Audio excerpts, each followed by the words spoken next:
The streetlight hummed long after dusk, a thin electric complaint threaded into the town's bones. Windows were mouthless faces. The air smelled of ozone and old paper. Sidewalks clung with a residue that made the hairs along my forearms stand. Wrongness was a muscle memory.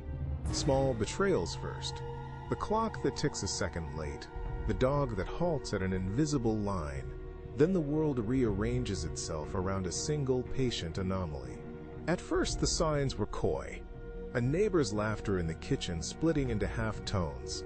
A smear on my window resolving after rain into faint concentric scars. When I scraped static against my radio's face, it answered with episodes of my own childhood recited in digits.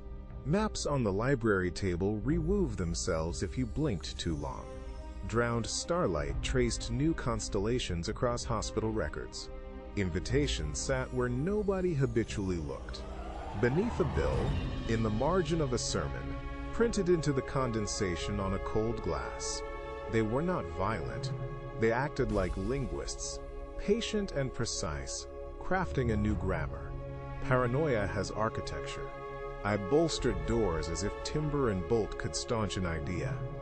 Sleep turned into a ledger where fragments posted like unpaid entries, faces slightly off, stares ending in gray air, mirrors that delayed their answers by a beat. I tasted metal where none should be and kept finding the same elliptical leaf on my pillow as though it had rooted under my skull.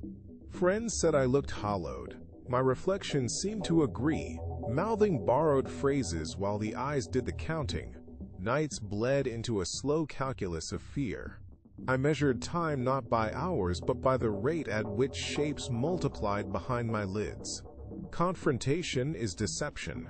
It arrives not as a beast but as a proposition, an aperture of impossible calculus opening where sky should be. I stood beneath it, a lattice of angles that sang like glass when you pity it, and understood the cruelty of being human. The thing was not a body but a logic, a curvature across cognition that pried at language until nouns dissolved into a geometry of hunger. It did not roar. It rearranged the alphabet of reality and watched to see if my mind could read the new lines without cracking. I closed the book I had been writing and found my handwriting sprawled in the margins, letters rearranged into a single injunction. We are patient and we remain.